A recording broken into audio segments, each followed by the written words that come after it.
ఇకపోతే యజమాని మోడీనా మిశ్రానా?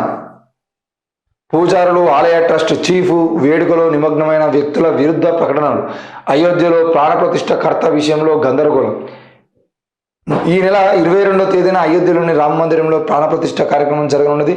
జనవరి 16 నుంచి ప్రాణప్రతిష్ఠ కోసం ఆచార కార్యక్రమాలు ప్రారంభమైనప్పటికీ ఆలయ ట్రస్ట్ సభ్యుడు అనిల్ మిశ్రానా ఆయన భార్య యజమానులాగా మతపరమైన కార్యక్రమాలు నిర్వహిస్తున్నారు. అయితే ప్రాణప్రతిష్ఠను పర్యవేక్షించే పూజారులు, ఆలయ ట్రస్ట్ చీఫ్తో సహా ఆచార వ్యవహారాల్లో నిమగ్నమైన వ్యక్తులు జనవరి 22న యజమానిగా మోడీ ఉంటారా లేదా మిశ్రా ఉంటారా అనే దానిపై పరస్పర విరుద్ధమైన స్వరంతో మాట్లాడారు.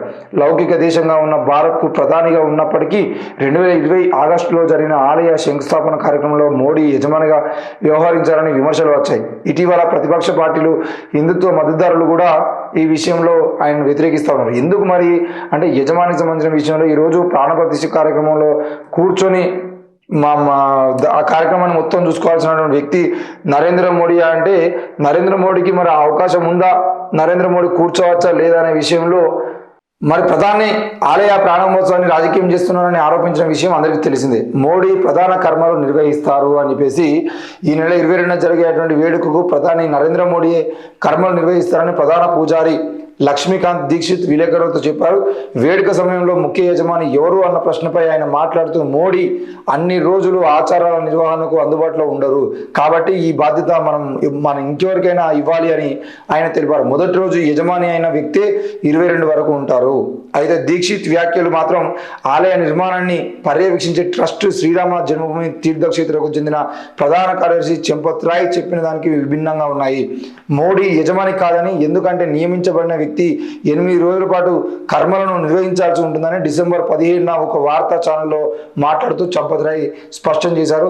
మరి మొదటి రోజున యజమానిగా అయిన వ్యక్తి 22వ తేదీ వరకు యజమానిగా కొనసాగుతారని తెలిపారు. ఈ నేపథ్యంలో ఈ నెల 16న RSS ఆలయ ట్రస్ట్ సభ్యుడు మిశ్రాను యజమానిగా నియమించారు. ఆయన తన భార్య ఉషా మిశ్రాతో కలిసి ఆచారాలను నిర్వహించడం ప్రారంభించారు. మొత్తానికైతే ఇక్కడ 2 రకాలుగా ఉన్నాయి. ఒకటి, నరేంద్ర మోడీ అనే వ్యక్తి కనుక ఆలయ ప్రతిష్టాపనకు సంబంధించిన విషయంలో, రామ్లల్లా ఆ విగ్రహావిష్కరణ సంబంధించిన విషయంలో ఒకవేళ ప్రాణ ప్రతిష్ఠ చేయడానికి కూర్చుంటే ఆయన కూర్చున్నడానికి అవకాశం ఉందా లేదా? ఎందుకంటే ఆయన శూద్రుడు.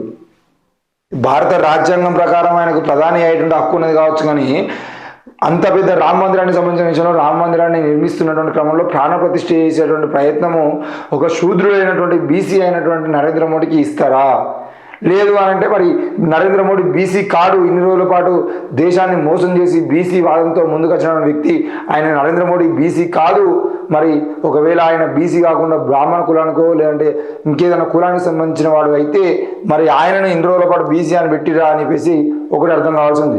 ఇక రెండవది, ఏ కార్యక్రమం అయినా కూడా యజ్ఞం చేయాలన్నా, పూజలు చేయాలన్నా, క్రతువులు చేయాలన్నా పక్క భార్యాభర్తలు ఇద్దరు కూడా కూర్చొని ఆ పూజలు నిర్వహించాల్సి ఉంటుంది. మరి నరేంద్ర మోడీ తన భార్యకు దూరంగా ఉంటూ ఇన్ని రోజుల పాటు ఏ కార్యక్రమానికి ఆమెను తీసుకెళ్లకుండా మరి ఇప్పటికీ కూడా మరి చాలా అంటే ఈ ప్రాణప్రతిష్ఠ కార్యక్రమానికి సంబంధించిన విషయంలో సీనియర్లు ఎవరైతే ఉన్నారో, అద్వానీ లాంటి మన ఎల్కే అద్వానీ లాంటి వాళ్ళని సీనియర్లను ఎవరైతే ఉన్నారో వాళ్ళని కార్యక్రమానికి రావద్దు అని చెప్పినటువంటి ఘనత మరి RSS బీజేపీది, ఆ ట్రస్ట్ వాళ్ళది. మరి ఈ ట్రస్ట్ వాళ్ళందరూ కలిసి ఈరోజు నరేంద్ర మోడీ యొక్క భార్యను, నరేంద్ర మోడీ ఇద్దరిని పిలిచి మీరే క్రతువులు నిర్వహించాలని చెప్తే మరి వాళ్ళ భార్య కూడా ఈరోజు అంటే ఏజ్ అయిపోయింది కాబట్టి మరి ఆమెను కూడా రావద్దు అంటే మరి అంటే ఎల్కే అద్వానీ విషయంలో మాత్రమే రావద్దు అన్నారా, మరి నరేంద్ర మోడీ భార్య విషయంలో అదే చెప్తారా అనేది వేచి చూడాల్సిన అంశం. ఏది ఏమైనా కూడా శూద్రుడైనటువంటి నరేంద్ర మోడీకి ప్రాణప్రతిష్ఠ చేసేటువంటి అవకాశం లేదు. రెండవది, మరి ఇదే నరేంద్ర మోడీ అనే వ్యక్తి ఏ క్రతువు నిర్వహించినా తప్పకుండా యజ్ఞాలు, యాగాలు, ఈ ప్రాణప్రతిష్ఠ కార్యక్రమానికి సంబంధించిన విషయంలో తప్పకుండా భార్యాభర్తలు ఇద్దరు కూర్చొని చేయాల్సినటువంటి క్రతువుల్ని నరేంద్ర మోడీ ఒక్కడే చేస్తారా, మరి ఏం చేయబోతున్నా అనేది చూద్దాం. ఎందుకనంటే ప్రతిసారి సంప్రదాయాలు, సంస్కృతి, మన హైందవ సంస్కృతి అని మాట్లాడేటువంటి నరేంద్ర మోడీ కానీ, బీజేపీ కానీ, RSS కానీ మరి ఈరోజు హైందవ సంస్కృతి అయినటువంటి భార్యాభర్తలు కూర్చొని చేయాల్సినటువంటి పూజా కార్యక్రమాలని ఒక్కడే చేస్తే అది హైందవ సంస్కృతి అవుతుందా కాదా? మరి ఈరోజు శూద్రుడైనటువంటి నరేంద్ర మోడీ బాబాసాహెబ్ ఇచ్చినటువంటి రాజ్యాంగ హక్కుల ప్రకారంగా ప్రధానమంత్రి సీట్లో కూర్చున్నాడు, కానీ ఇక్కడ రాముని సంబంధించిన విషయంలో ఆ క్రతువులు నిర్వహించే సీట్లో కూర్చోగలుగుతాడా? ఈ విషయంలో కూడా మనం ఇంకా అర్థం చేసుకోవాల్సిన అవసరం ఉంది.